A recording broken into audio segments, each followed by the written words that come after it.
ಉತ್ತರ ಸರಿಯಾಗಿದೆ.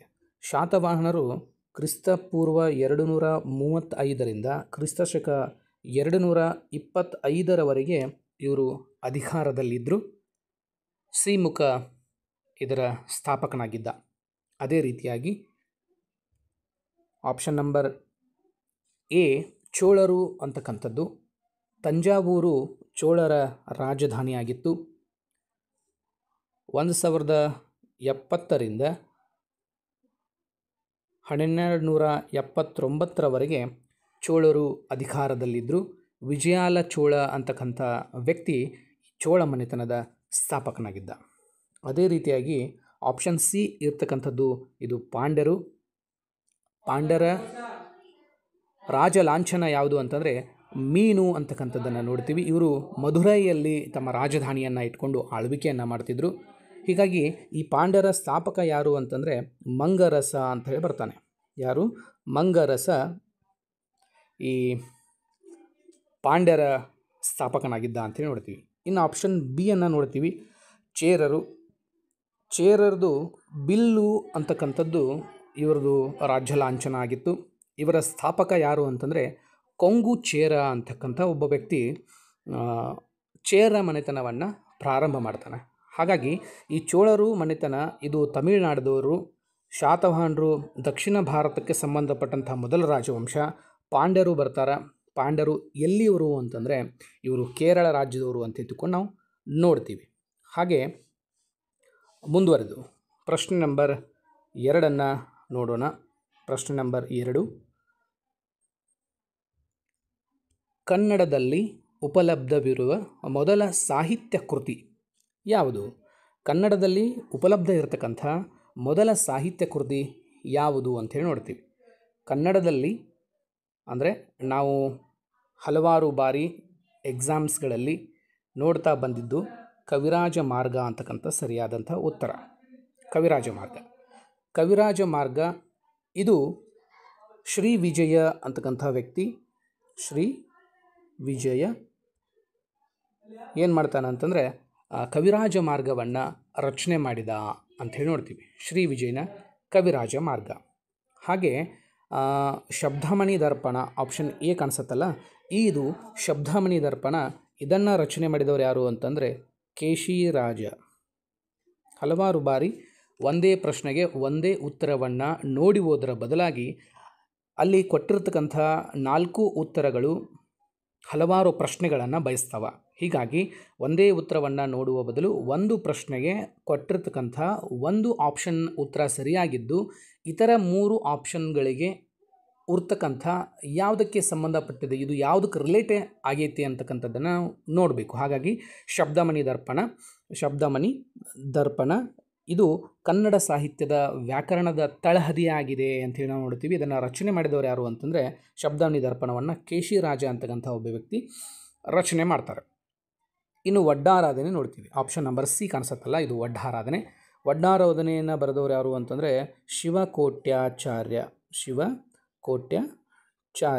ಶಿವಕೋಟ್ಯಾಚಾರ್ಯನ ವಡ್ಡಾರಾಧನೆ ಇದು ಕನ್ನಡದ ಮೊದಲ ಗದ್ಯ ಕೃತಿಯಾಗಿದೆ. ಕೇಳ್ತಾನೆ ಕ್ವಶನ್, ಏನು ಕನ್ನಡದ ಮೊದಲ ಗದ್ಯ ಕೃತಿ ಯಾವುದು ಅಂತೇಳಿ ಕೇಳಿದ ಅಂತಂದರೆ ನಾವು ವಡ್ಡಾರಾಧನೆ ಅಂತೇಳಿ ನೋಡ್ಬೋದು. ವಡ್ಡಾರಾಧನೆ ರಚನೆ ಮಾಡಿದವರು ಯಾರು ಅಂತಂದರೆ ಶಿವಕೋಟ್ಯಾಚಾರ್ಯ ಅಂತ ತಿಳ್ಕೊಂಡು ನಾವು ಆನ್ಸರನ್ನು ನೋಡ್ತೀವಿ. ಇನ್ನು ನೆಕ್ಸ್ಟ್ ಬರ್ತಕ್ಕಂಥದ್ದು ಆಪ್ಷನ್ ಡಿ ಕಾಣಿಸುತ್ತಲ್ಲ, ಆದಿಪುರಾಣ. ನಿಮ್ಮೆಲ್ಲರಿಗೂ ಗೊತ್ತೇ ಇದೆ ಆದಿಪುರಾಣ. ಇದನ್ನು ಪಂಪ ಮಹಾಕವಿ, ಆದಿಕವಿ ಅಂಥೇಳಿ ಪ್ರಖ್ಯಾತಿಯಾಗಿರ್ತಕ್ಕಂಥ ಕವಿ ಪಂಪ ರಚನೆ ಮಾಡಿರ್ತಕ್ಕಂಥದ್ದು ಆದಿಪುರಾಣ. ಆದಿಪುರಾಣ ಏನು ಹೇಳುತ್ತೆ? ಜೈನ ತೀರ್ಥಂಕರನಾಗಿರ್ತಕ್ಕಂಥ ಋಷಭನಾಥನ ಜೀವನದ ಕಥೆಯನ್ನು ಒಳಗೊಂಡಿದ್ದದ್ದು ಯಾವುದು ಅಂತಂದರೆ ಅದನ್ನು ಆದಿಪುರಾಣ ಅಂತ ಎತ್ಕೊಂಡು ನೋಡ್ತೀವಿ. ಹಾಗಾಗಿ ಕವಿರಾಜ ಮಾರ್ಗ ಶ್ರೀ ವಿಜಯ, ಆದಿಪುರಾಣ ಪಂಪ, ವಡ್ಡಾರಾಧನೆ ಶಿವಕೋಟ್ಯಾಚಾರ್ಯ, ಶಬ್ದಮಣಿ ದರ್ಪಣ ಕೇಶಿರಾಜ. ಹೀಗೆ ನಾವು ಕೊಟ್ಟಿರ್ತಕ್ಕಂಥ 4 ಆಪ್ಷನ್ಸ್ಗಳಿಗೆ ಸರಿಯಾದ ಉತ್ತರವನ್ನು ನೋಡ್ಕೊಳ್ತಾ ಹೋಗೋದು ಅತ್ಯಂತ ಉತ್ತಮ ಎಂಬುದು ನನ್ನ ಅನಿಸಿಕೆ. ಇನ್ನು ಪ್ರಶ್ನೆ ನಂಬರ್ 3 ಈ ರೀತಿಯಾಗಿದೆ. ಎಲ್ಲೋರಾದ ಕೈಲಾಸನಾಥ ದೇವಾಲಯ ಈತನ ಆಳ್ವಿಕೆಯಲ್ಲಿ ಕೆತ್ತಲ್ಪಟ್ಟಿತು. ನೋಡ್ರಿ, ಎಲ್ಲೋರಾದಲ್ಲಿರ್ತಕ್ಕಂಥ ಕೈಲಾಸನಾಥ ದೇವಾಲಯ. ಎಲ್ಲೋರ ಎಲ್ಲಿದೆ? ಇದು ಮಹಾರಾಷ್ಟ್ರದಲ್ಲಿ ಇದ್ದದ್ದನ್ನು ನಾವು ಕಾಣ್ತೀವಿ. ಎಲ್ಲೋರ ಎಲ್ಲಿದೆ ಅಂತಂದರೆ ಇದು ಮಹಾರಾಷ್ಟ್ರ. ಮಹಾರಾಷ್ಟ್ರದಲ್ಲಿರ್ತಕ್ಕಂಥದ್ದು ಯಾವುದು ಅಂತಂದರೆ ಎಲ್ಲೋರ. ಆಮೇಲೆ ಎಲ್ಲೋರದ ಕೈಲಾಸನಾಥ ದೇವಾಲಯ ಈತನ ಆಳ್ವಿಕೆಯಲ್ಲಿ ಕಟ್ಟಲ್ಪಟ್ಟಿತು ಅಥವಾ ಕೆತ್ತಲ್ಪಟ್ಟಿತು ಅಂಥೇಳಿ ನೋಡಿದ್ವಿ. ಇದು ಆನ್ಸರ್ ಯಾವುದು? ಅಲ್ಲೋರದಲ್ಲಿರ್ತಕ್ಕಂಥದ್ದನ್ನು ನಾವು ಕೈಲಾಸನಾಥ ದೇವಾಲಯ ಅಂಥೇಳಿ ನೋಡ್ತೀವಿ. ಕೈಲಾಸನಾಥ ದೇವಾಲಯ ಇದಕ್ಕೆ ಸರಿಯಾದಂಥ ಉತ್ತರ ಮೊದಲನೇ ಕೃಷ್ಣ. ಹಲವಾರು ಬಾರಿ ಪರೀಕ್ಷೆಗಳಲ್ಲಿ ಕೇಳ್ತಾನೆ, ಎಲ್ಲೋರಾದಲ್ಲಿರ್ತಕ್ಕಂಥ ಕೈಲಾಸನಾಥ ದೇವಾಲಯ ಯಾವ ರಾಜ್ಯದಲ್ಲಿದೆ? ಅಂದರೆ ಎಲ್ಲೋರ ಎಲ್ಲಿ ಬರುತ್ತಾ ಅಂತಂದರೆ ಇದು ಮಹಾರಾಷ್ಟ್ರದಲ್ಲಿ ಬರ್ತಕ್ಕಂಥ ಒಂದು ಪ್ರಸಿದ್ಧವಾದಂಥ ಊರು. ಆ ಊರಿನಲ್ಲಿ ಕೈಲಾಸನಾಥ ದೇವಾಲಯ ಇದು ಒಂದೇ ಗುಡ್ಡದ ಅಂದರೆ ಕಲ್ಲಿನಿಂದ ಮೇಲಿನಿಂದ ಕೆತ್ತಲ್ಪಟ್ಟಂಥ ದೇವಾಲಯವಾಗಿದೆ ಅಂತ ಎತ್ತುಕೊಂಡು ನಾವು ಸಹಿತ ಅಧ್ಯಯನಕ್ಕೆ ನೋಡ್ತೀವಿ. ಅದ್ರ ಜೊತೆಗೆ ಇಲ್ಲಿ ಆಪ್ಷನ್ಸ್ನಲ್ಲಿ ಬಂದಿರತಕ್ಕಂಥ ಹಲವಾರು ವ್ಯಕ್ತಿಗಳ ಬಗ್ಗೆ ನೋಡೋಣ. ಇಲ್ಲಿ ಅಮೋಘ ವರ್ಷ ನೃಪತುಂಗ ಅಂತಕ್ಕಂಥ ಆಪ್ಷನ್ ಇದೆ. ಇಲ್ಲಿ ಅಮೋಘ ವರ್ಷ ನೃಪತುಂಗ ಕವಿರಾಜ ಮಾರ್ಗ ಅಂತಕ್ಕಂಥ ಬೃಹತ್ ಕೃತಿಯನ್ನು ರಚನೆಕಾರರ ಅಂತ ಎತ್ತುಕೊಂಡು ನೋಡ್ತೀವಿ. ಅಂದರೆ ಇಲ್ಲಿ ಇಬ್ಬರು ಹೆಸರುಗಳು ನಮಗೆ ಬರ್ತಾವ. ಒಂದು ಶ್ರೀ ವಿಜಯ, ಇನ್ನೊಂದು ಅಮೋಘ ವರ್ಷ ನೃಪತುಂಗ. ಒಬ್ಬ ರಚನೆ ಮಾಡಿರ್ತಕ್ಕಂಥವನು ಮತ್ತು ಇನ್ನೊಬ್ಬ ರಾಜ ಅಂಥೇಳಿ ಅರ್ಥ. ಕವಿರಾಜ ಮಾರ್ಗಕಾರ ಅಂತೇಳಿ ಕರಿತೀವಿ. ಈತನಿಗೆ ಒಂದು ಬಿರುದಿತ್ತು, ಅಮೋಘ ವರ್ಷ ನೃಪತುಂಗನಿಗೆ. ಏನು ಬಿರುದಿತ್ತು ಅಂತಂದರೆ ರಟ್ಟ ಮಾರ್ತಾಂಡ ಅಂತಕ್ಕಂಥ ಒಂದು ಬಿರುದು ಈತನಿಗೆ ಇತ್ತು. ಇನ್ನು ನೆಕ್ಸ್ಟ್ ನೋಡ್ತೀವಿ ಮಂಗಳೇಶ. ಮಂಗಳೇಶನಿಗೆ ಒಂದು ಪ್ರಮುಖವಾದಂಥ ಬಿರುದಿತ್ತು. ಏನಿತ್ತು ಅಂತಂದರೆ ಪೃಥ್ವಿ ವಲ್ಲಭ ಅಂಥೇಳಿ ಕರಿತಿದ್ರು ಅವನಿಗೆ. ಪೃಥ್ವಿ ವಲ್ಲಭ ಇದು ಯಾರ ಬಿರುದಾಗಿತ್ತು ಅಂತಂದರೆ ಮಂಗಳೇಶನ ಬಿರುದಾಗಿತ್ತು. ಇನ್ನು ನಿಮಗೆಲ್ಲರಿಗೂ ಗೊತ್ತೇ ಇದೆ ಮೊದಲನೇ ಕೃಷ್ಣ ರಾಷ್ಟ್ರಕೂಟರ ಅರಸನಾಗಿದ್ದ. ಹೀಗಾಗಿ ಎಲ್ಲೋರಾದಲ್ಲಿರ್ತಕ್ಕಂಥ ಕೈಲಾಸನಾಥ ದೇವಾಲಯವನ್ನು ಕಟ್ಟಿಸಿದಂಥವರು ಮೊದಲನೇ ಕೃಷ್ಣ ಅಂತಕ್ಕಂಥದ್ದು ಗೊತ್ತಿರಲಿ. ಅಲ್ಲಿ ಮೊದಲನೇ ಕೃಷ್ಣ, ಎರಡನೇ ಕೃಷ್ಣ, ಮೂರನೇ ಕೃಷ್ಣ ಮತ್ತು ನಾಲ್ಕನೇ ಕೃಷ್ಣ ಅಂತಕ್ಕಂಥ ಆಪ್ಷನ್ಸ್ ಕೊಟ್ಟಿರ್ತಾರೆ. ಕನ್ಫ್ಯೂಷನ್ ಮಾಡ್ಕೊಳ್ಳಾರ್ದೆ ಮೊದಲನೇ ಕೃಷ್ಣ ಎಲ್ಲೋರಾದ ಕೈಲಾಸನಾಥ ದೇವಾಲಯವನ್ನು ಕಟ್ಟಿಸಿದ. ಇನ್ನು ಇಮ್ಮಡಿ ಪುಲಕೇಶಿ ಕರ್ನಾಟಕದ ಒಬ್ಬ ಧೀರ, ಕರ್ನಾಟಕದ ಇತಿಹಾಸದಲ್ಲಿ ತನ್ನದೇ ಆಗಿರತಕ್ಕಂಥ ಒಂದು ಚರಿತ್ರೆಯನ್ನೇ ಬರೆದಂಥವರು. ಬಾದಾಮಿ ಚಾಲುಕ್ಯರ ಒಬ್ಬ ಪುರುಷ ಇಮ್ಮಡಿ ಪುಲಕೇಶಿ ಹರ್ಷವರ್ಧನನ್ನು ಸೋಲಿಸಿದ. ಉತ್ತರ ಪ್ರದೇಶನಾದಂಥ ಹರ್ಷವರ್ಧನನ್ನು ಸೋಲಿಸಿ ನರ್ಮದಾ ನದಿ ಕಾಳಗದಲ್ಲಿ ಇಮ್ಮಡಿ ಪುಲಕೇಶಿ ಹರ್ಷವರ್ಧನನ್ನು ಸೋಲಿಸಿ ದಕ್ಷಿಣ ಪತೇಶ್ವರ ಮತ್ತು ಪರಮೇಶ್ವರ ಅಂತಕ್ಕಂಥ ಬಿರುದಿನೊಂದಿಗೆ ವಿಜಯ ಪತಾಕೆಯನ್ನು ಹಾರಿಸಿದ್ರು ಅಂತ ತಿಳ್ಕೊಂಡು ನಾವು ನೋಡ್ತೀವಿ. ಹೀಗಾಗಿ ಎಲ್ಲೋರಾದ ಕೈಲಾಸನಾಥ ದೇವಾಲಯ ಮೊದಲನೇ ಕೃಷ್ಣ ಆಳ್ವಿಕೆಯಲ್ಲಿ ಇತ್ತು. ಇನ್ನು ಪ್ರಶ್ನೆ ನಂಬರ್ 4 ಈ ರೀತಿಯಾಗಿದೆ. ಚಹಲ್ಗಾನಿ ಪದ್ಧತಿಯನ್ನು ನಾಶ ಮಾಡಿದ ಸುಲ್ತಾನ ಯಾರು? ಹಲವಾರು ಬಾರಿ ಪರೀಕ್ಷೆಗಳಲ್ಲಿ ಬಂದಿರತಕ್ಕಂಥದ್ದನ್ನು ನೋಡ್ತೀವಿ. ಈ ಚಹಲ್ಗಾನಿ ಪದ್ಧತಿಯನ್ನು ನಾಶ ಮಾಡಿದವರು ಯಾರು ಅಂತಂದರೆ ಇದಕ್ಕೆ ಸರಿಯಾದಂತಹ ಉತ್ತರ ಬಲ್ಬನ್ ಚಹಲ್ಗಾನಿ ಪದ್ಧತಿಯನ್ನು ನಾಶ ಮಾಡಿದ ಅಂತ ತಿಳ್ಕೊಂಡು ನೋಡ್ತೀವಿ. ಚಹಲ್ಗಾನಿ ಪದ್ಧತಿ ಇಲ್ಲಿ ಪ್ರಮುಖವಾಗಿ 40 ಸರದಾರರ ಕೂಟ ಇದಕ್ಕೆ ನಾವು ಚಹಲ್ಗಾನಿ ಪದ್ಧತಿ ಅಂಥೇಳಿ ಕರಿತಿದ್ವಿ. ಇದನ್ನು ನಾಶ ಮಾಡಿದಂಥ ಸುಲ್ತಾನ ಯಾರು ಅಂತಂದರೆ ಅದು ಸರಿಯಾದ ಉತ್ತರ ಬಲ್ಬನ್ ಆಗುತ್ತೆ. ಇತರೆ 3 ಆಪ್ಷನ್ಸ್ಗಳ ಬಗ್ಗೆ ನಾವು ಮಾಹಿತಿಯನ್ನು ತೆಗೆದುಕೊಳ್ಳೋಣ. ಇಲ್ಲಿ ಬಂದಿರತಕ್ಕಂಥದ್ದು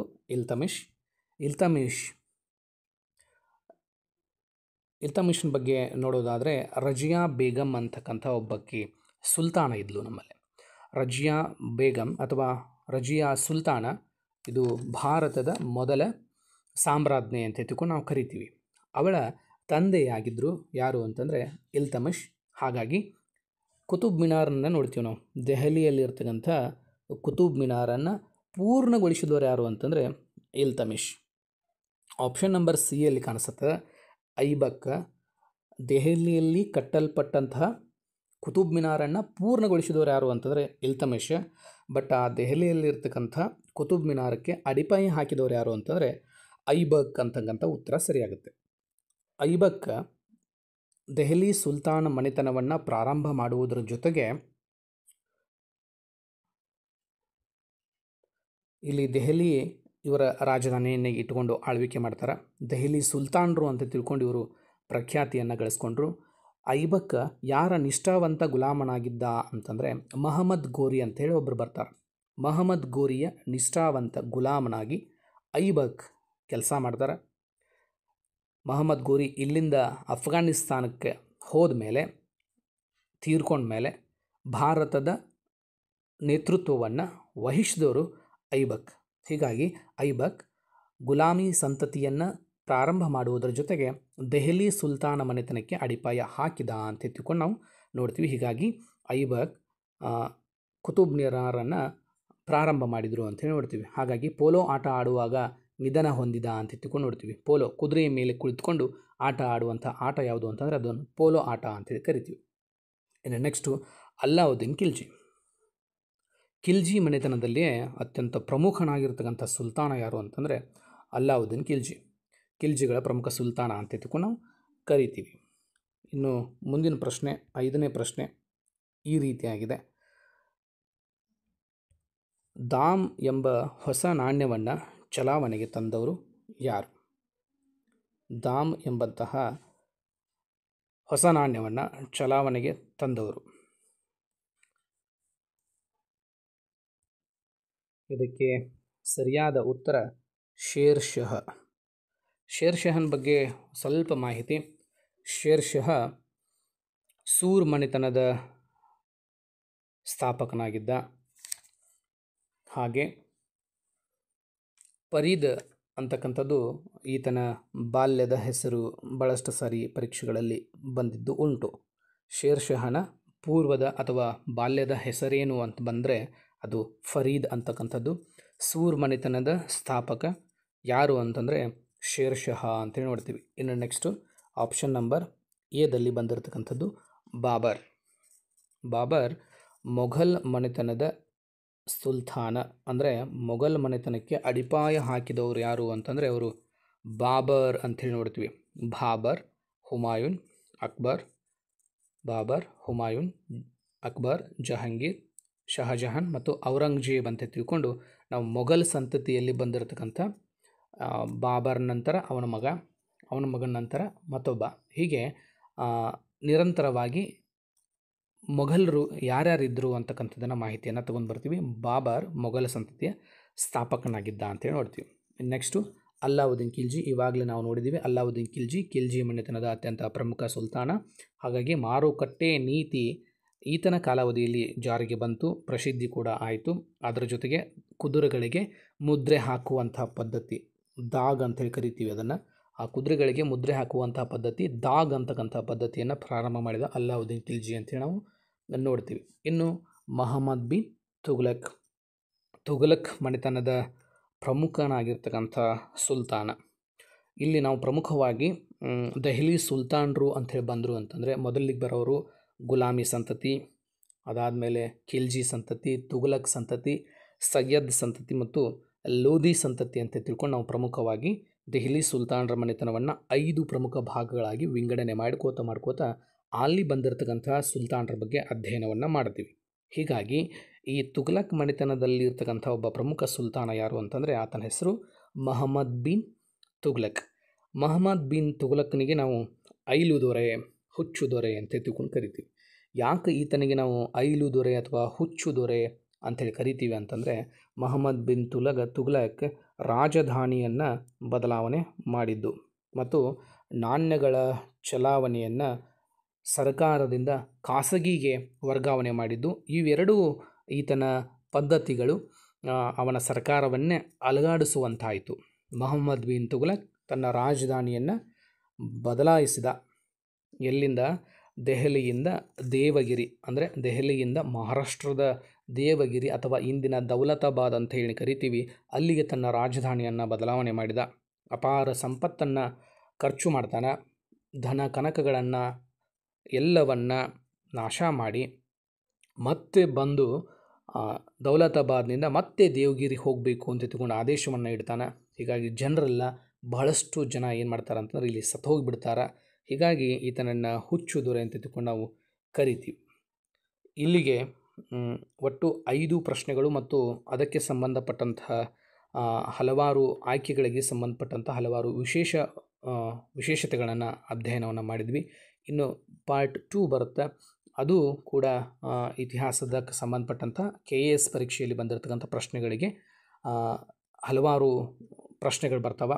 ಅದಕ್ಕೆ ಸರಿಯಾದಂಥ ಉತ್ತರ ಮತ್ತು ಆ ಉತ್ತರಗಳಿಗೆ ಹಲವಾರು ಇನ್ನೂ ಉತ್ತರಗಳನ್ನು ನೋಡುವಂತಹ ಕೆಲಸ ಪ್ರಾರಂಭ ಆಗ್ತೈತಿ. ಹಾಗಾಗಿ ದಯವಿಟ್ಟು ನೀವ್ಯಾರಾದರೂ ನನ್ನ ಚಾನಲನ್ನು ಹೊಸದಾಗಿ ನೋಡ್ತಾ ಇದ್ದರೆ ದಯವಿಟ್ಟು ಸಬ್ಸ್ಕ್ರೈಬ್ ಮಾಡಿಕೊಳ್ಳಿ, ಇತರರಿಗೂ ಶೇರ್ ಮಾಡಿ ಅಂತಕ್ಕಂಥ ಮಾಹಿತಿಯನ್ನು ಹೇಳ್ತಾ ಇಲ್ಲಿಗೆ ಈ ತರಗತಿಯನ್ನು ಮುಗಿಸ್ತಾ ಇದ್ದೀನಿ. ಧನ್ಯವಾದಗಳು. ಪ್ರಶ್ನೆಗಳನ್ನು ನಾವು ನೋಡ್ತಾ ಬಂದಿದ್ದೀವಿ. ಈಗ ಮುಂದಿನ ಪ್ರಶ್ನೆ, ಯವನ ರಾಜ್ಯ ಪ್ರತಿಷ್ಠಾಪನಾಚಾರ್ಯ ಎಂಬ ಬಿರುದನ್ನು ಹೊಂದಿರತಕ್ಕಂಥ ರಾಜ ಯಾರು ಅಂಥೇಳಿ ಪ್ರಶ್ನೆ ಇದೆ. ಏನು ಪ್ರಶ್ನೆ ನೋಡಿ ಇನ್ನೊಂದು ಸರಿ. ಯವನ ರಾಜ್ಯ ಪ್ರತಿಷ್ಠಾಪನಾಚಾರ್ಯ ಎಂಬ ಬಿರುದನ್ನು ಹೊಂದಿದ ರಾಜ ಅಥವಾ ದೊರೆ ಯಾರು ಅಂಥೇಳಿ ಪ್ರಶ್ನೆ. ಇಲ್ಲಿ ಆಪ್ಷನ್ಸ್ ನಾವು ಗಮನಿಸ್ಬೋದು. ಮೊದಲನೇ ಬುಕ್ಕರಾಯ, ಎರಡನೇ ದೇವರಾಯ, ಕೃಷ್ಣದೇವರಾಯ ಮತ್ತು ಮೊದಲನೇ ವೆಂಕಟ ಅಂಥೇಳಿ ಇದೆ. ಇಲ್ಲಿ ಪ್ರಮುಖವಾಗಿ ನಾವು ಗಮನಿಸಬೇಕಾಗಿದ್ದೇನು ಅಂತಂದರೆ, ಇಲ್ಲಿ ಉತ್ತರ ಯವನ ರಾಜ್ಯ ಪ್ರತಿಷ್ಠಾಪನಾಚಾರ್ಯ ಅಂದುದು ಕೃಷ್ಣದೇವರಾಯನ ಬಿರುದಾಗಿದೆ.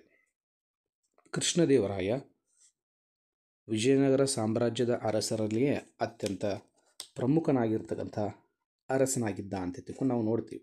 ಹಾಗೆ ಇಲ್ಲಿ ನಮಗೆ ಆಪ್ಷನ್ಸಲ್ಲಿ ಇರ್ತಕ್ಕಂಥದ್ದು ಮೊದಲನೇ ಬುಕ್ಕರಾಯ, ಹರಿಹರ ಮತ್ತು ಬುಕ್ಕರಾಯ ಅಂತಕ್ಕಂಥ ಇಬ್ಬರು ವ್ಯಕ್ತಿಗಳು ಕೂಡಿಕೊಂಡು ವಿಜಯನಗರ ಅಂತಕ್ಕಂಥ ಒಂದು ಸಾಮ್ರಾಜ್ಯವನ್ನು ಪ್ರಾರಂಭ ಮಾಡಿದರು. ಇದು ವಿಜಯನಗರ ಸಾಮ್ರಾಜ್ಯ 1336ರಲ್ಲಿ ಪ್ರಾರಂಭ ಆಯಿತು. ಇದು ಪ್ರಸ್ತುತ ಹಂಪೆ ರಾಜಧಾನಿಯನ್ನಾಗಿ ಇಟ್ಕೊಂಡು ತುಂಗಭದ್ರಾ ನದಿ ತೀರದ ಪ್ರದೇಶದ ಹಂಪೆಯಲ್ಲಿ ತಮ್ಮ ರಾಜಧಾನಿಯನ್ನು ಪ್ರಾರಂಭಿಸಿದರು 1336ರಲ್ಲಿ. ಅದಕ್ಕೆ ಕಾರಣೀಕರ್ತರು ಒಂದನೇ ಬುಕ್ಕರಾಯ ಮತ್ತು ಒಂದನೇ ಹರಿಹರ ಅಂತಕ್ಕಂಥ ಇಬ್ಬರು ವ್ಯಕ್ತಿಗಳು ಬರ್ತಾರೆ.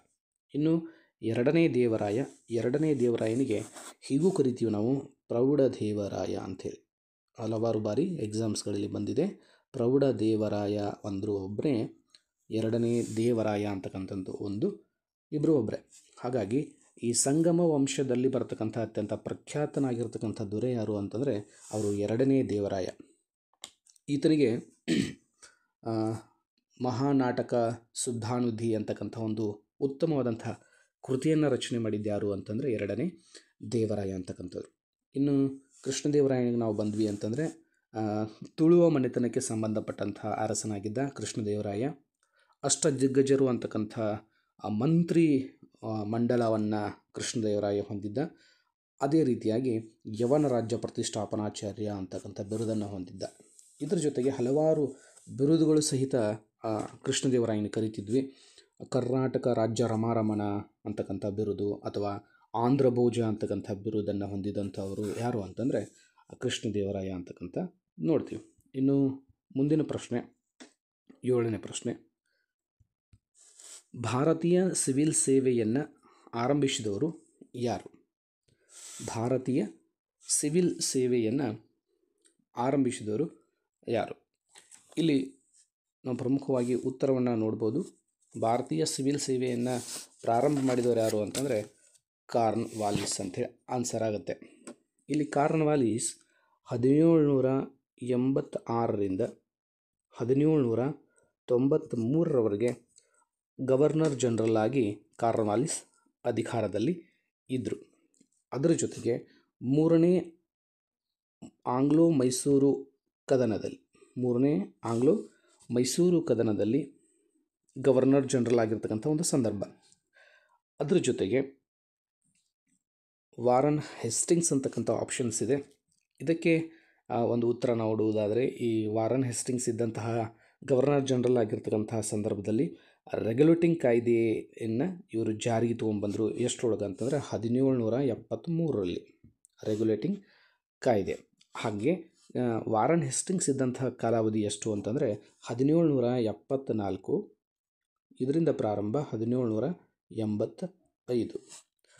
ಹಾಗೆ ವಿಲಿಯಂ ಬೆಂಟಿಂಕ್ 1834ರಿಂದ 1835. ವಿಲಿಯಂ ಬೆಂಟಿಕ್ ಇದ್ದಂಥ ಸಮಯದಲ್ಲಿ ಇಂಗ್ಲೀಷ್ ಶಿಕ್ಷಣದ ಕಾಯ್ದೆಯನ್ನು ರೂಪಿಸಿದವರು ಯಾರು ಅಂತಂದರೆ ವಿಲಿಯಂ ಬೆಂಟಿಕ್. ಇನ್ನು ಲಾರ್ಡ್ ಡಾಲ್ ಹೌಸಿ ಅಂಥೇಳಿ ಒಬ್ಬ ವ್ಯಕ್ತಿ. ಡಾಲ್ ಹೌಸಿ ದತ್ತುಪುತ್ರರಿಗೆ ಹಕ್ಕಿಲ್ಲ ಅಂತಕ್ಕಂಥ ಒಂದು ವಿಲಕ್ಷಣ ನೀತಿಯನ್ನು ಜಾರಿಗೆ ತೊಗೊಂಬಂದರು. ಯಾರಿಗೆ ಭಾರತದ ರಾಜನಿಗೆ ಗಂಡು ಸಂತಾನವಿಲ್ಲದೆ ತೀರಿಕೊಂಡ ನಂತರ ಆ ಸಾಮ್ರಾಜ್ಯ ಬ್ರಿಟಿಷ್ ಆಡಳಿತಕ್ಕೆ ಒಳಪಡ್ತೈತಿ ಅಂತ ತಿಳ್ಕೊಂಡು ನಾವು ಏನು ಮಾಡ್ತಿದ್ದ ಅಂತಂದರೆ ವಿಲಕ್ಷಣ ನೀತಿಯನ್ನು ಜಾರಿಗೆ ತಂದಿದ್ದ. ಹಾಗಾಗಿ ಡಾಲ್ ಹೌಸಿ ಆನ್ಸರ್ ಆಗುತ್ತೆ. ಬಟ್ ಇಲ್ಲಿ ಭಾರತೀಯ ಸಿವಿಲ್ ಸೇವೆಯನ್ನು ಆರಂಭಿಸಿದವರು ಯಾರು ಅಂತಂದರೆ ಅದು ಆನ್ಸರು ಕಾರ್ನ್ವಾಲಿಸ್, ನಿಮಗೆಲ್ಲರಿಗೂ ಗೊತ್ತಿರಲಿ. ಇನ್ನು ಮುಂದಿನ ಪ್ರಶ್ನೆ, 8ನೇ ಪ್ರಶ್ನೆ. ಮೈಸೂರು ವಿಶ್ವವಿದ್ಯಾಲಯ ಪ್ರಾರಂಭವಾದಂಥ ವರ್ಷ ಎಷ್ಟು? ಮೈಸೂರು ವಿಶ್ವವಿದ್ಯಾಲಯ ಪ್ರಾರಂಭ ಆಗಿದ್ದು 1916 ಅಂತಕ್ಕಂಥ ಒಂದು ವರ್ಷ. 1916ರಲ್ಲಿ ಮೈಸೂರು ವಿಶ್ವವಿದ್ಯಾಲಯ ಪ್ರಾರಂಭ ಆಯಿತು, ಎಲ್ಲರಿಗೂ ಗೊತ್ತಿರಲಿ ಸ್ವಲ್ಪ. ನೆಕ್ಸ್ಟ್ ಪ್ರಶ್ನೆ, ಶಿವಾಜಿಯ ಪಟ್ಟಾಭಿಷೇಕ ನಡೆದ ಸ್ಥಳ ಯಾವುದು? ಶಿವಾಜಿಯ ಪಟ್ಟಾಭಿಷೇಕ ನಡೆದಿರತಕ್ಕಂಥ ಸ್ಥಳ, ಇದಕ್ಕೆ ಸರಿಯಾದಂಥ ಉತ್ತರ ರಾಯಗಢ. ರಾಯಗಢದಲ್ಲಿ ಶಿವಾಜಿ ಪಟ್ಟಾಭಿಷೇಕನಾದ ಛತ್ರಪತಿ ಅಂತಕ್ಕಂಥ ಬಿರುದಿನೊಂದಿಗೆ. ಯಾವ ಬಿರುದು? ಛತ್ರಪತಿ. ಛತ್ರಪತಿ ಅಂತಕ್ಕಂಥ ಬಿರುದಿನೊಂದಿಗೆ ಶಿವಾಜಿ ರಾಯಗಢದಲ್ಲಿ ಪಟ್ಟಾಭಿಷೇಕನಾದ. ಹಾಗೆ ಇಲ್ಲಿ ಇರ್ತಕ್ಕಂಥ ತೋರಣಗಡ, ಪ್ರತಾಪಗಡ, ಸಿಂಹಗಡ ಇವು ಏನು ಮಾಡ್ತಾವ ಅಂತಂದರೆ ಇಲ್ಲಿ ಇರ್ತಕ್ಕಂಥ ಹಲವಾರು ಪ್ರದೇಶಗಳಲ್ಲಿ ದೊಡ್ಡ ದೊಡ್ಡ ಕೋಟೆಗಳನ್ನು ಕಟ್ಟಿಸಿದ. ಈಗ ತೋರಣಗಡದಲ್ಲಿ, ಸಿಂಹಗಡದಲ್ಲಿ ಮತ್ತು ಪ್ರತಾಪಗಡದಲ್ಲಿ ಮತ್ತು ರಾಯಗಢದಲ್ಲಿಯೂ ಕೂಡ ಹಲವಾರು ಕೋಟೆಗಳನ್ನು ನಾವು ಮಹಾರಾಷ್ಟ್ರದಲ್ಲಿ ಕಾಣ್ತೀವಿ. ಅದು ಎತ್ತರವಾದಂಥ ಬೆಟ್ಟ ಗುಡ್ಡಗಳ ಸಾಲಿನ ಮೇಲ್ಗಡೆ ಹಲವಾರು ರೀತಿಯಾಗಿರ್ತಕ್ಕಂಥ ಕೋಟೆಗಳನ್ನು ಕಟ್ಟಿರ್ತಕ್ಕಂಥ ಕೀರ್ತಿ ಯಾರಿಗಾದರೂ ಸಲ್ತಿತ್ತು ಅಂತಂದರೆ ಅದು ಶಿವಾಜಿಗೆ ಸಲ್ತೈತಿ. ಇದಕ್ಕೆ ಉತ್ತರ ಯಾವುದು ಅಂತಂದರೆ ರಾಯಗಢ ಅಂತಕ್ಕಂಥದ್ದು ಸರಿಯಾದ ಉತ್ತರ. ಇನ್ನು ನೆಕ್ಸ್ಟ್ ಮುಂದಿನ ಪ್ರಶ್ನೆ, 10ನೇ ಪ್ರಶ್ನೆ. ಪಂಚಪ್ರಧಾನರೆಂಬ ಮಂತ್ರಿಮಂಡಲ ಇವರ ಆಳ್ವಿಕೆಯಲ್ಲಿ ಇತ್ತು. ಪಂಚಪ್ರಧಾನರೆಂಬ ಮಂತ್ರಿಮಂಡಲ ಇವರ ಆಳ್ವಿಕೆಯಲ್ಲಿ ಇತ್ತು. ಇದಕ್ಕೆ ಸರಿಯಾದಂಥ ಉತ್ತರ ಹೊಯ್ಸಳರು. ಇದಕ್ಕೆ ಸರಿಯಾದಂಥ ಉತ್ತರ ಹೊಯ್ಸಳರು ಅಂತಕ್ಕಂಥದ್ದು ಸರಿಯಾದ ಉತ್ತರ. ಇವರು ಪಂಚಪ್ರಧಾನರು ಅಂತಕ್ಕಂಥ ಮಂತ್ರಿ ವರ್ಗದ ಆಳ್ವಿಕೆ ಇಲ್ಲಿ ಇತ್ತು ಅಂತಕ್ಕಂಥದ್ದು ನಮಗೆಲ್ಲರಿಗೂ ಗೊತ್ತಾಗುತ್ತೆ. ಹೊಯ್ಸಳರ ಬಗ್ಗೆ ನಾವು ಹೇಳಬೇಕು ಅಂತಂದರೆ ಹೊಯ್ಸಳರು ಇದರ ಸ್ಥಾಪಕ ಸಳ ಅಂತಕ್ಕಂಥ ಒಬ್ಬ ವ್ಯಕ್ತಿ ಮೂಲ ಪುರುಷನಾಗಿದ್ದ. ಇವರ ಲಾಂಛನ ಯಾವುದು ಅಂತಂದರೆ ಹುಲಿಯನ್ನು ಕೊಲ್ಲುತ್ತಿರುವ ಒಬ್ಬ ವ್ಯಕ್ತಿ, ಆತನೇ ಸಳ. ಅದನ್ನೇ ಅವರು ಲಾಂಛನವನ್ನಾಗಿ ಇಟ್ಕೊಂಡಿದ್ದರು. ಇಲ್ಲಿ ಬರ್ತಕ್ಕಂಥ ಪ್ರಮುಖ ಅರಸ ಯಾರು ಅಂತಂದರೆ ನಿಮಗೆಲ್ಲರಿಗೂ ಅಷ್ಟು ಗೊತ್ತೇ ಇದೆ, ವಿಷ್ಣುವರ್ಧನ ಅಂತಕ್ಕಂಥ ಒಬ್ಬ ವ್ಯಕ್ತಿ. ವಿಷ್ಣುವರ್ಧನ ಹೊಯ್ಸಳರ ಪ್ರಮುಖನಾಗಿರ್ತಕ್ಕಂಥ ಅರಸನಾಗಿದ್ದ. ಅದರ ಜೊತೆಗೆ ದ್ವಾರ ಸಮುದ್ರಕ್ಕೆ ಇಂದು ನಾವು ಏನಂತ ಕರಿತೀವಿ ಅಂತಂದರೆ ಹಳೆಬೀಡು ಅಂತೇಳಿ ಕರಿತೀವಿ. ಈ ದ್ವಾರ ಸಮುದ್ರ ಅಥವಾ ಹಳೆಬೀಡು ಈ ಹೊಯ್ಸಳರ ಅರಸರ ರಾಜಧಾನಿಯಾಗಿತ್ತು ಅಂತ ತಿಳ್ಕೊಂಡು ನಾವು ನೋಡ್ತೀವಿ. ಇಷ್ಟು ಮಾಹಿತಿ ಹೊಯ್ಸಳರ ಬಗ್ಗೆ. ಇನ್ನು ವಿಜಯನಗರ ಸಾಮ್ರಾಜ್ಯ ನಿಮಗೆ ಈಗಾಗಲೇ ಗೊತ್ತಿದೆ. 1336ರಲ್ಲಿ ಬಳ್ಳಾರಿ ಜಿಲ್ಲೆಯ ಹಂಪೆಯನ್ನು, ತುಂಗಭದ್ರಾ ನದಿ ತೀರದ ಹಂಪೆ ಪ್ರದೇಶದಲ್ಲಿ ತಮ್ಮ ರಾಜಧಾನಿಯನ್ನಾಗಿ ಇಟ್ಟುಕೊಂಡವರು ಯಾರು ಅಂತಂದರೆ ವಿಜಯನಗರ ಸಾಮ್ರಾಜ್ಯದವರು. ಹರಿಹರ ಮತ್ತು ಬುಕ್ಕರಾಯ ವಿಜಯನಗರ ಸಾಮ್ರಾಜ್ಯದ ಸ್ಥಾಪಕರು ಅಂತ ತಿಳ್ಕೊಂಡು ನೋಡ್ತೀವಿ. ಇನ್ನು ನೆಕ್ಸ್ಟು ರಾಷ್ಟ್ರಕೂಟರ ಮೂಲ ಪುರುಷ ಯಾರು ಅಂತಂದರೆ ದಂತಿ ದುರ್ಗ. ಆತನ ಹೆಸರು ದಂತಿ ದುರ್ಗ ಅಂಥೇಳಿ ಬರ್ತಾನೆ. ಆ ದಂತಿ ದುರ್ಗನಿಂದ ಪ್ರಾರಂಭವಾಗಿರ್ತಕ್ಕಂಥ ಮನೆತನ ಯಾವುದು ಅಂತಂದರೆ ಅದನ್ನು ರಾಷ್ಟ್ರಕೂಟರ ಮನೆತನ ಅಂಥೇಳಿ ಕರಿತೀವಿ. ರಾಷ್ಟ್ರಕೂಟರ ರಾಜಧಾನಿ ಯಾವುದು ಅಂತಂದರೆ ಮಳಖೇಡ ಅಥವಾ ಮಾಣ್ಯಖೇಟ ಅಂತೇಳಿ ಕರಿತೀವಿ ನಾವು. ಕರ್ನಾಟಕದ ಪ್ರದೇಶ ಮಳಖೇಡ ಅಥವಾ ಮಾಣ್ಯಖೇಟ ಅಂತಕ್ಕಂಥದ್ದು. ಅದರ ಜೊತೆಗೆ ಈ ರಾಷ್ಟ್ರಕೂಟರ ಮನೆತನದಲ್ಲಿ ಇರ್ತಕ್ಕಂಥ ಒಬ್ಬ ಪ್ರಮುಖನಾಗಿರ್ತಕ್ಕಂಥ ಅರಸ ಯಾರು ಅಂತಂದರೆ ಆತನ ಹೆಸರು ಅಮೋಘವರ್ಷ ನೃಪತುಂಗ. ನಮ್ಮ ಕರ್ನಾಟಕದ ಇತಿಹಾಸದಲ್ಲಿ ಒಂದಲ್ಲ ಒಂದು ಮನೆತನಗಳಲ್ಲಿ ಪ್ರಸಿದ್ಧ ಅರಸರನ್ನು ನಾವು ಕಾಣ್ತೇವೆ. ಹಾಗೆ ಈ ರಾಷ್ಟ್ರಕೂಟರ ಮನೆತನದಲ್ಲಿಯೂ ಸಹಿತ ದಂತಿ ದುರ್ಗನಿಂದ ಪ್ರಾರಂಭ ಆಯಿತು. ಮಾಣ್ಯಖೇಟ ಇವರ ರಾಜಧಾನಿ ಆಯಿತು. ಅದರ ಜೊತೆಗೆ ಇಲ್ಲಿರ್ತಕ್ಕಂಥ ಪ್ರಮುಖ ಅರಸ ಯಾರು ಅಂತಂದರೆ ಅಮೋಘವರ್ಷ ನೃಪತುಂಗ ಅತ್ಯಂತ ಸಮರ್ಥನಾಗಿರ್ತಕ್ಕಂಥ ಒಬ್ಬ ಅರಸನಾಗಿದ್ದ ಅಂತ ಎತ್ಕೊಂಡು ನೋಡ್ತೀವಿ. ನೆಕ್ಸ್ಟು ಮೈಸೂರು ಒಡೆಯರು ಯದುರಾಯ ಕೃಷ್ಣರಾಯ ಅಂತಕ್ಕಂಥ ಇಬ್ಬರು ವ್ಯಕ್ತಿಗಳು. ಅಲ್ಲಿ ಯದುರಾಯ ಈ ಮೈಸೂರು ಒಡೆಯರ ಮನೆತನವನ್ನು ಪ್ರಾರಂಭಿಸಿದರು ಅಂತ ಎತ್ಕೊಂಡು ನೋಡ್ತೀವಿ. ಹಲವಾರು ಬಾರಿ ಮೈಸೂರು ಒಡೆಯರಿಗೆ ಪ್ರಶ್ನೆಯನ್ನು ಬಂದಿದ್ದಾವೆ, ಅದರ ಬಗ್ಗೆ ಒಂದು ಸ್ವಲ್ಪ ಗಮನ ಇರಲಿ. ಹಾಗಾಗಿ ಇಲ್ಲಿ ಇರ್ತಕ್ಕಂಥ ಪಂಚಪ್ರಧಾನರೆಂಬ ಮಂತ್ರಿ ಮಂಡಲ ಇರ್ತಕ್ಕಂಥದ್ದು ಇದು ಹೊಯ್ಸಳರಿಗೆ ಸಂಬಂಧಪಟ್ಟಂಥ ಪ್ರಶ್ನೆ ಆಗಿತ್ತು ಅಂತಕ್ಕಂಥದ್ದನ್ನು ನಾವೆಲ್ಲರೂ ಗಮನಿಸ್ಬೋದು. ಇನ್ನು ಮುಂದಿನ ಪ್ರಶ್ನೆ 11ನೇ ಪ್ರಶ್ನೆ. ಕರ್ನಾಟಕದ ಜಲಿಯನ್ ವಾಲಾಬಾಗ್ ಎಂದು ಪ್ರಸಿದ್ಧಿ ಪಡೆದಿರತಕ್ಕಂಥದ್ದು ನಡೆದಿರ್ತಕ್ಕಂಥ ಸ್ಥಳ ಯಾವುದು? ಸತ್ಯಾಗ್ರಹ ನಡೀತಲ್ಲ ಕರ್ನಾಟಕದ ಜಲಿಯನ್ ವಾಲಾಬಾಗ್. ನಿಜವಾದ ಜಲಿಯನ್ ಬಾಗ್ ಎಲ್ಲಿದೆ ಅಂತಂದರೆ ನಾವು ನೋಡ್ಬೋದು, ಪಂಜಾಬಿನ ಅಮೃತ್ಸರದ ಬಳಿ ಒಂದು ಉದ್ಯಾನವನ. ಅದನ್ನು ನಾವು ಏನಂತ ಕರಿತೀವಿ ಅಂತಂದರೆ ಜಲಿಯನ್ ವಾಲಾಬಾಗ್ ಅಂತ ತಿಳ್ಕೊಂಡು ಕರಿತೀವಿ. ಅದು ಜಲಿಯನ್ ವಾಲಾಬಾಗ್ ನಡೆದಿದ್ದು 1919ರಲ್ಲಿ. ಯಾವುದು? ಭಾರತದಲ್ಲಿ ಜಲಿಯನ್ ವಾಲಾಬಾಗ್ ನಡೆದಿದ್ದು 1919ರೊಳಗೆ ಏಪ್ರಿಲ್ ತಿಂಗಳೊಳಗೆ ನಡೀತು. ಸುಮಾರು ಜನರನ್ನು ಜನರಲ್ ಡಯರ್ ಯಾವುದೇ ಮುನ್ಸೂಚನೆಯನ್ನು ಕೊಡಲಾರ್ದೆ ಅಲ್ಲಿ ಸೇರಿರ್ತಕ್ಕಂಥ ಜನರ ಮೇಲೆ ಗುಂಡಿನ ದಾಳಿಯನ್ನು ಮಾಡಿದ. ಅಷ್ಟೊತ್ತಿಗಾಗಲೇ ಪಂಜಾಬಿನಾದ್ಯಂತ ನಾನು ಬ್ರಿಟಿಷರಿಗೆ ಅಂಜಿಸುವ ವ್ಯವಸ್ಥೆಯನ್ನು ಮಾಡ್ತೀನಿ ಅಂತ ತಿಳ್ಕೊಂಡು ಅಲ್ಲಿರ್ತಕ್ಕಂಥ ನೆರೆದಿರ್ತಕ್ಕಂಥ ಜನರ ಮೇಲೆ ಪಾಪ ಗುಂಡಿನ ದಾಳಿಯನ್ನು ಮಾಡಿದ. ನೂರಾರು ಜನ ಸತ್ತು ಹೋಗಿಬಿಟ್ರು, 300 ಹೆಚ್ಚು ಜನ ಸತ್ತರು. ಅದನ್ನು ವರದಿ ಸಲ್ಲಿಸಿದ್ರು, ಸ್ವಲ್ಪ ಜನ ಸತ್ತಾರ ಅಂತ ತಿಳ್ಕೊಂಡು. ಹೀಗಾಗಿ ಜಲಿಯನ್ ವಾಲಾಬಾಗ್ ಪಂಜಾಬಿನ ಅಮೃತ್ಸರ. ಆದರೆ ಕರ್ನಾಟಕದ ಜಲಿಯನ್ ವಾಲಾಬಾಗ್ ಎಂದು ಪ್ರಸಿದ್ಧಿ ಪಡೆದಿರ್ತಕ್ಕಂಥದ್ದು ಯಾವುದು ಅಂತಂದರೆ ಉತ್ತರ ವಿದುರಾಶ್ವತ. ಇದಕ್ಕೆ ಸರಿಯಾದಂಥ ಉತ್ತರ ಏನು ಅಂತಂದರೆ ವಿದುರಾಶ್ವತ ನಾವು ಜಲಿಯನ್ ವಾಲಾಬಾಗ್ ಕರ್ನಾಟಕದ್ದು ಜಲಿಯನ್ ವಾಲಾಬಾಗ್ ಅಂತ ತಿಳ್ಕೊಂಡು ನೋಡ್ತೀವಿ. ನೆಕ್ಸ್ಟು ಇಲ್ಲಿ ಆಪ್ಷನ್ಸ್ ಇರ್ತಕ್ಕಂಥದ್ದು ಅಂಕೋಲಾ ಅಂತಕ್ಕಂಥ ಆಪ್ಷನ್ಸ್ ಇದೆ. ಅಂಕೋಲಾ ಇದು ಉತ್ತರ ಕನ್ನಡದಲ್ಲಿ ಬರ್ತಕ್ಕಂಥ ಜಿಲ್ಲೆಯಲ್ಲಿ ಬರ್ತಕ್ಕಂಥ ಒಂದು ಪ್ರದೇಶ ಅಂಕೋಲಾದೊಳಗೆ ಏನಾಯಿತು ಅಂತಂದರೆ ಉಪ್ಪಿನ ಸತ್ಯಾಗ್ರಹ ನಡೀತು. ಅಂಕೋಲಾದೊಳಗೆ ಉಪ್ಪಿನ ಸತ್ಯಾಗ್ರಹ. ಗಾಂಧೀಜಿಯವರು ಉಪ್ಪಿನ ಸತ್ಯಾಗ್ರಹವನ್ನು ದಂಡಿ ಅಂದರೆ ಗುಜರಾತಿನ ಸಬರಮತಿ ಆಶ್ರಮದಿಂದ ಗುಜರಾತಿನ ಕಡಲ ತೀರದ ಪ್ರದೇಶವಾಗಿರತಕ್ಕಂಥ ದಂಡಿಯ ಮೇಲೆ ಅವ್ರು ಏನು ಮಾಡ್ತಾರೋ ಅಂತಂದ್ರೆ ಅಲ್ಲಿಗೆ ಹೋಗಿ ಹಲವಾರು ಜನ ಹೋಗಿ ಏನು ಮಾಡ್ತಾರೆ ಅಂದ್ರೆ ದಂಡಿ ಸತ್ಯಾಗ್ರಹವನ್ನು ಮಾಡಿದರು. ಅದಕ್ಕೆ ಪ್ರತಿಯಾಗಿ ಕರ್ನಾಟಕದೊಳಗೂ ಸಹಿತ ದಂಡಿ ಸತ್ಯಾಗ್ರಹ ನಡೀತು. ಅದು ಎಲ್ಲಿಂದ ನಡೀತು ಅಂತಂದರೆ ಉತ್ತರ ಕನ್ನಡ ಜಿಲ್ಲೆಯ ಕಾರವಾರದ ಅಂಕೋಲಾದಲ್ಲಿ ಉಪ್ಪಿನ ಸತ್ಯಾಗ್ರಹವನ್ನು ಮಾಡಿದರು. ಇದರ ನೇತೃತ್ವವನ್ನು ವಹಿಸಿದವರು ಯಾರು ಅಂತಂದರೆ MP ನಾಡಕರ್ಣಿ ಅಂಥೇಳಿ ಅವ್ರ ಹೆಸರು. ನಾಡಕರ್ಣಿಯವರು ಇದರ ಒಂದು ನೇತೃತ್ವವನ್ನು ವಹಿಸ್ತಾರೆ. ಇನ್ನು ನೆಕ್ಸ್ಟು ಶಿವಪುರ ಇದು ಮಂಡ್ಯ ಜಿಲ್ಲೆಯ ಮದ್ದೂರು ತಾಲೂಕಿನಲ್ಲಿ ಬರ್ತಕ್ಕಂಥ ಒಂದು ಊರು ಶಿವಪುರ. ಇಲ್ಲಿ ಧ್ವಜಕ್ಕೆ ಸಂಬಂಧಪಟ್ಟಂಥ ಸತ್ಯಾಗ್ರಹ ನಡೀತು. ಅಂದರೆ 1938ರಲ್ಲಿ ಎಲ್ಲರೂ ಸರಿಯಾಗಿ ಕೇಳಿಸ್ಕೊಡ್ರಿ. 1938 ಏಪ್ರಿಲ್ 26 1938 ಏಪ್ರಿಲ್ 26ನೇ ತಾರೀಕಿನಂದು ಇವರು ತ್ರಿವರ್ಣ ಧ್ವಜವನ್ನು ಹಾರಿಸಿ ಸ್ವತಂತ್ರ ದಿನಾಚರಣೆಯನ್ನು ಆಚರಿಸಲು ಮುಂದಾದರೂ. ಅದನ್ನು ನಾವು ಇತಿಹಾಸದಲ್ಲಿ ಏನೋ ಬರಿತೀವಿ ಅಂತಂದರೆ ಶಿವಪುರ ಧ್ವಜ ಸತ್ಯಾಗ್ರಹ ಅಂತ ತಿಳ್ಕೊಂಡು ಕರಿತೀವಿ. ನೆಕ್ಸ್ಟ್ ಬರ್ತಕ್ಕಂಥದ್ದು ಈಸೂರು 1942 ಭಾರತದೊಳಗೆ ಆವಾಗ ಭಾರತ ಬಿಟ್ಟು ತೊಲಗಿ ಆಂದೋಲನ ನಡೀತಾ ಇತ್ತು. ಕ್ವಿಟ್ ಇಂಡಿಯಾ ಮೂಮೆಂಟ್ ಪ್ರಾರಂಭ ಆಗಿತ್ತು. ಅದಕ್ಕೆ ಪ್ರತಿಯಾಗಿ ದೇಶದಲ್ಲೇ ಮೊದಲ ಸ್ವತಂತ್ರ ಗ್ರಾಮ ಎಂದು ಕರೆಸಿಕೊಂಡಿರ್ತಕ್ಕಂಥದ್ದು ಯಾವುದು ಅಂತಂದರೆ ಅದು ಈಸೂರು. ನಮ್ಮ ಕರ್ನಾಟಕದ ಒಂದು ಹೆಮ್ಮೆ ಅಂತ ತಿಳ್ಕೊಂಡು ನಾವು ಅನ್ಕೋಬೋದು. ಯಾಕಂದರೆ ಅಲ್ಲಿ ಹಲವಾರು ಜನ ಘೋಷಣೆಗಳನ್ನು ಕೊಡ್ತಾರೆ. ಏಸೂರು ಕೊಟ್ಟೆವು, ಈಸೂರು ಕೊಡೆವು. ಏನು ಹೇಳ್ರಿ? ಏಸೂರು ಕೊಟ್ಟೆವು, ಈಸೂರು ಕೊಡೆವು ಅಂತಕ್ಕಂಥ ಘೋಷ ವಾಕ್ಯ ಮಂತ್ರ ಏನಾಗಿತ್ತು ಅಂತಂದರೆ ಅಲ್ಲಿರ್ತಕ್ಕಂಥ ಜನರದಾಗಿತ್ತು ಅಂತ ತಿಳ್ಕೊಂಡು ನೋಡ್ತೀವಿ. ಈಸೂರು 1942 ಸೆಪ್ಟೆಂಬರ್ ತಿಂಗಳ 26ನೇ ತಾರೀಕಿನಂದು ಅಲ್ಲಿರ್ತಕ್ಕಂಥ ಒಂದು ಗ್ರಾಮದ ಒಂದು ದೇವಸ್ಥಾನ, ಅದು ವೀರಭದ್ರೇಶ್ವರ ಅಂತಕ್ಕಂಥ ಒಂದು ದೇವಸ್ಥಾನದ ಮೇಲೆ ತ್ರಿವರ್ಣ ಧ್ವಜವನ್ನು ಹಾರಿಸುವ ಮೂಲಕ ಸ್ವತಂತ್ರ ಗ್ರಾಮ ಎಂದು ಘೋಷಣೆಯನ್ನು ಕೂಗಿದವರು ಯಾರು ಅಂತಂದರೆ ಈ ಈಸೂರಿನ ಜನ. ಹೀಗಾಗಿ ಈಸೂರು ಧ್ವಜ ಸತ್ಯಾಗ್ರಹ ನಡೀತು. ಶಿವಪುರಕ್ಕೆ ಸಂಬಂಧಪಟ್ಟಂಗೆ ಅಲ್ಲಿ ತ್ರಿವರ್ಣ ಧ್ವಜ ಹಾರಿಸ್ತಾರೆ.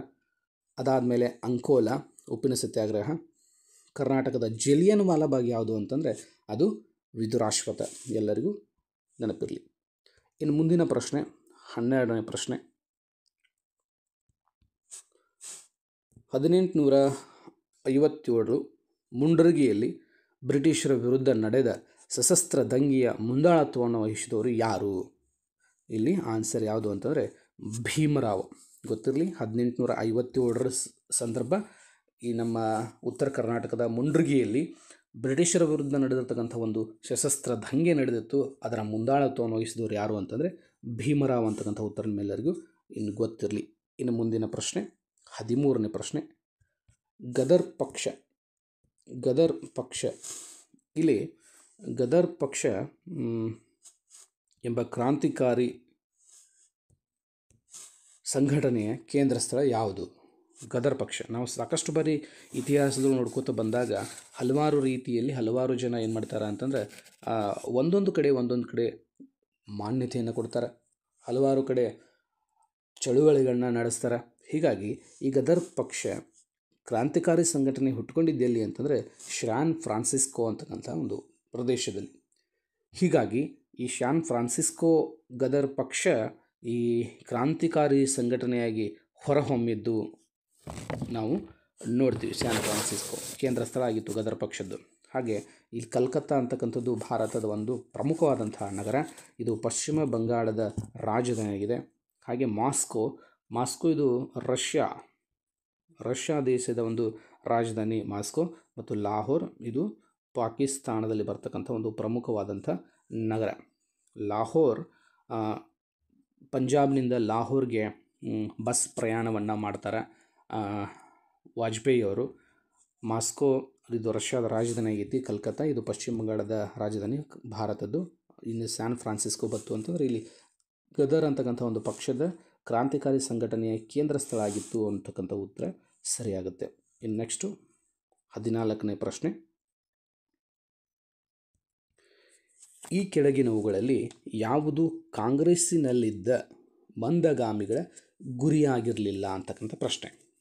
ಇನ್ನೊಂದು ಸರಿ ನೋಡ್ರಿ, ಕೆಳಗಿನವುಗಳಲ್ಲಿ ಯಾವುದು ಕಾಂಗ್ರೆಸ್ಸಿನಲ್ಲಿರ್ತಕ್ಕಂಥ ಮಂದಗಾಮಿಗಳ ಗುರಿಯಾಗಿರಲಿಲ್ಲ? ಇಲ್ಲಿ ಸರಿಯಾದಂಥ ಉತ್ತರವನ್ನು ನಾವು ಗಮನಿಸಿದಾಗ ಮಂದಗಾಮಿಗಳ ಗುರಿ ಆಗಿರಲಿಲ್ಲ ಯಾವುದು ಅಂತಂದರೆ ಅದು ಆಡಳಿತಕ್ಕೆ ಸಂಬಂಧಪಟ್ಟಂಥ, ಅಂದರೆ ಆಡಳಿತದ ಪುನರ್ವಸತಿಯೇ ಆಗಿರಲಿಲ್ಲ. ಇವ್ರದ್ದು ಸೇವೆಗಳ ಭಾರತೀಕರಣ ಆಗಿತ್ತು. ಶಾಸನ ಸಭೆಗಳಲ್ಲಿ ಇವರಿಂದ ಪ್ರವೇಶಾಯಿತಿ ಆಯಿತು. ಬ್ರಿಟಿಷ್ ಆಳ್ವಿಕೆಯಲ್ಲಿ ಇವರು ಶಾಂತಿಯುತವಾಗಿ ವಿರೋಧವನ್ನು ವ್ಯಕ್ತಪಡಿಸ್ತದೆ. ಹೆಂಗೆ ವ್ಯಕ್ತಪಡಿಸ್ತಿದ್ರು ವಿರೋಧ ಅಂತಂದರೆ ಅದು ಮೆನ್ಷನ್ ಮಾಡ್ಯಾರ ನೋಡ್ರಿ ಇಲ್ಲಿ. ಶಾಂತಿಯುತವಾಗಿ ಅಂದರೆ ಏನು ಶಸ್ತ್ರಗಳನ್ನು ಎತ್ತಲಾರದೆ ಶಾಂತಯುತವಾಗಿ ಬ್ರಿಟಿಷ್ ಆಳ್ವಿಕೆಯ ವಿರುದ್ಧ ಇವರು ಏನು ಮಾಡ್ತಿದ್ರು ಅಂತಂದ್ರೆ ಧ್ವನಿಯನ್ನು ಎತ್ತಿದ್ರು. ಏನು ಇದ್ದಿದ್ದಿಲ್ಲ ಅಂತಂದರೆ ಇವ್ರ ಗುರಿ ಆಡಳಿತದ ಪುನರ್ವಸತಿ ಇದ್ದಿದ್ದಿಲ್ಲ ಅಂತಕ್ಕಂಥ ಉತ್ತರ ಸರಿಯಾಗುತ್ತೆ. ಇನ್ನು ಮುಂದಿನ ಪ್ರಶ್ನೆ 15ನೇ ಪ್ರಶ್ನೆ ಈ ರೀತಿಯಾಗಿದೆ. ಸರ್ ಸೈಯದ್ ಅಹಮದ್ ಖಾನ್ ಭಾಳಷ್ಟು ಸಾರಿ ಎಕ್ಸಾಮ್ಸ್ಗಳಲ್ಲಿ ನಾವು ನೋಡಿರ್ಬೋದು ಮತ್ತು ಕೇಳಿರ್ಬೋದು. ಸರ್ ಸೈಯದ್ ಅಹಮದ್ ಖಾನ್ ಅಂತಕ್ಕಂಥ ವ್ಯಕ್ತಿ, ಇವರು ಸರ್ ಸೈಯದ್ ಅಹಮದ್ ಖಾನ್ರಿಂದ ಪ್ರಾರಂಭ ಆಗಿರ್ತಕ್ಕಂಥ ಒಂದು ಚಳುವಳಿ ಯಾವುದು ಅಂಥೇಳಿ. ಚಳುವಳಿ ಇದು ಅಲಿಘಡ್ ಅಂತಕ್ಕಂಥ ಒಂದು ಚಳುವಳಿ ಪ್ರಾರಂಭ ಆಯಿತು. ಅಂದಿನ ಸಮಾಜದಲ್ಲಿರ್ತಕ್ಕಂಥ ಮತ್ತು ಶಿಕ್ಷಣದ ಮೇಲೆ ಪ್ರಭಾವ ಬೀರಿರ್ತಕ್ಕಂಥ ಒಂದು ಚಳುವಳಿ ಯಾವುದು ಅಂತಂದರೆ ಸಮಾಜ ಮತ್ತು ಇನ್ನು ನಾವು ಹೀಗೆ ಗಮನಿಸಬೇಕು. ಅಲಿಘಡ್ ಚಳುವಳಿ ಇದು ಯಾವುದಕ್ಕೆ ಸಂಬಂಧಪಟ್ಟಿತು ಅಂತಂದರೆ ಸಮಾಜ ಮತ್ತು ಶಿಕ್ಷಣದ ಮೇಲೆ ಅಂದಿನ ಕಾಲಾವಧಿಯಲ್ಲಿ ಪ್ರಭಾವ ಬೀರಿರ್ತಕ್ಕಂಥದ್ದು ಅಂತ ತಿಳ್ಕೊಂಡು ನೋಡ್ತೀವಿ. ಇನ್ನು ವಹಾಬಿ ಅಂತಕ್ಕಂಥ ಒಂದು ಚಳುವಳಿ ಇದೆ. ವಹಾಬಿ ಇದು ಇಸ್ಲಾಮಿಕ್ ಸುಧಾರಣಾ ಚಳುವಳಿಗೆ ಯಾವುದೇ ಅನುಯಾಯಿ ಮಧ್ಯ ಅರೇಬಿಯಾದೊಳಗೆ ಇರ್ತಲ್ಲ ನಜ್, ಅಲ್ಲಿ 18ನೇ ಶತಮಾನದೊಳಗೆ ಮೊಹಮ್ಮದ್ ಇಬ್ನ್ ಅಂತಕ್ಕಂಥ ಒಬ್ಬ ವ್ಯಕ್ತಿ ಅಬ್ದುಲ್ ವಹಾಬ್ನಿಂದ ಪ್ರಾರಂಭ ಆಗಿರ್ತಕ್ಕಂಥದ್ದು ವಹಾಬ್ ಚಳುವಳಿ ಅಂಥೇಳಿ ನೋಡ್ತೀವಿ. ಇನ್ನು ನೆಕ್ಸ್ಟು ಖಿಲಾಫತ್ ಚಳುವಳಿ. ಖಿಲಾಫತ್ ಚಳುವಳಿ ಹಲವಾರು ಬಾರಿ ನಮಗೆ ಎಕ್ಸಾಮ್ಸ್ಗಳಲ್ಲಿ ಬಂದು ಹೋಗೈತಿ. ಇಡೀ ವಿಶ್ವದೊಳಗೆ ಒಬ್ಬ ತುರ್ಕಿಯ ಸುಲ್ತಾನನಿಗೆ ಇದ್ದಂತಹ ಮತೀಯ ಗೌರವವನ್ನು ಉಳಿಸಿಕೊಳ್ಳೋಕೆ ಆ ತುರ್ಕಿಯ ಔನ್ನತ್ಯವನ್ನು ರಕ್ಷಿಸಲು ಭಾರತೀಯ ಮುಸ್ಲಿಮರು ಕೈಗೊಂಡಂತಹ ಚಳುವಳಿ ಯಾವುದು ಅಂತಂದರೆ ಅದು ಖಿಲಾಫತ್ ಚಳುವಳಿ ಅಂತ ತಿಳ್ಕೊಂಡು ನಾವು ನೋಡ್ತೀವಿ. ಹೀಗೆ ನಾವು ಖಿಲಾಫತ್ ಚಳುವಳಿ ಮತ್ತು ಅಲಿಘಡ್ ಚಳುವಳಿ ಇದು ಸರ್ ಸೈಯದ್ ಅಹಮದ್ ಖಾನ್ರಿಂದ ಬಂತು. ಇದು ಅಂದಿನ ಸಮಾಜ ಮತ್ತು ಶಿಕ್ಷಣಕ್ಕೆ ಸಂಬಂಧಪಟ್ಟಂಥ ಪ್ರಭಾವವನ್ನು ಬೀರ್ತದ ಅಂತಕ್ಕಂಥ ಮಾಹಿತಿಯನ್ನು ನಾವು ನೋಡ್ತೀವಿ. ಇನ್ನು ಮುಂದೆ 15 ಪ್ರಶ್ನೆಗಳಾದ ನಂತರ ನಾನು ಎಲ್ಲರಿಗೂ ತುಂಬ ಹೃದಯದ ಧನ್ಯವಾದಗಳನ್ನ ಅರ್ಪಿಸ್ತೀನಿ. ಮುಂದಿನ ವಿಡಿಯೋದಲ್ಲಿ ಮತ್ತೊಂದು ಸ್ವಲ್ಪ ಪ್ರಶ್ನೆಗಳನ್ನ ತೆಗೆದುಕೊಂಡು ಬಂದು ಆ ಒಂದೊಂದು ಪ್ರಶ್ನೆಗೆ ಇರತಕ್ಕಂಥ 4 ಆಪ್ಷನ್ಸ್ಗಳಿಗೆ ಸಂಬಂಧಪಟ್ಟಂಥ ಪ್ರಶ್ನೆಗಳು ಹೆಂಗೆ ಬರ್ತಾವೆ ಮತ್ತು ಆ ಆಪ್ಷನ್ಸ್ಗಳಿಗೆ ಸರಿಯಾದಂಥ ಉತ್ತರಗಳು ಏನೇಳಿದಾವ, ಹಾಗೆ ಯಾವ ರೀತಿ ಪ್ರಶ್ನೆ ಮಾಡ್ಬೋದು, ಇನ್ನೂ ಹಲವಾರು ರೀತಿಯಲ್ಲಿ ನಾನು ವಿಶೇಷ ಅರ್ಥವನ್ನು ನೀಡುವಂಥ ಪ್ರಾಮಾಣಿಕ ಪ್ರಯತ್ನವನ್ನು ಮಾಡ್ತೇನೆ ಅಂತಕ್ಕಂಥ ಮಾಹಿತಿಯನ್ನು ಹೇಳ್ತಾ, ನೀವಿನ್ನೂ ಯಾರು ನಮ್ಮ ಚಾನಲನ್ನು ಸಬ್ಸ್ಕ್ರೈಬ್ ಮಾಡ್ಕೊಂಡಿಲ್ವೋ ದಯವಿಟ್ಟು ಸಬ್ಸ್ಕ್ರೈಬ್ ಮಾಡ್ಕೊಳ್ಳಿ. ಈ ವಿಷಯ ಏನಾದರೂ ಕಂಟೆಂಟ್ ನಿಮಗೆ ಇಷ್ಟ ಆದರೆ ದಯವಿಟ್ಟು ಒಂದು ಲೈಕನ್ನು ಮಾಡಿ ನಿಮ್ಮ ಎಲ್ಲ ಸ್ನೇಹಿತರಿಗೆ ಈ ಒಂದು ವಿಡಿಯೋವನ್ನು ಯಾರು ಸ್ಟಡಿ ಮಾಡ್ತಿದ್ದಾರೆ ಅವರಿಗೆ ಕಳಿಸ್ಕೊಡಿ. ಇದರಿಂದ ಎಲ್ಲರಿಗೂ, ನನಗೂ ಮತ್ತು ನಿಮಗೂ ಎಲ್ಲರಿಗೂ ಅನುಕೂಲ ಆಗುತ್ತೆ ಅಂತಕ್ಕಂಥ ಮಾಹಿತಿಯನ್ನು ಹೇಳ್ತಾ ಈ ವಿಡಿಯೋನ ಇಲ್ಲಿಗೆ ಮುಗಿಸ್ತಾ ಇದ್ದೀನಿ. ಎಲ್ಲರಿಗೂ ನಮಸ್ತೆ.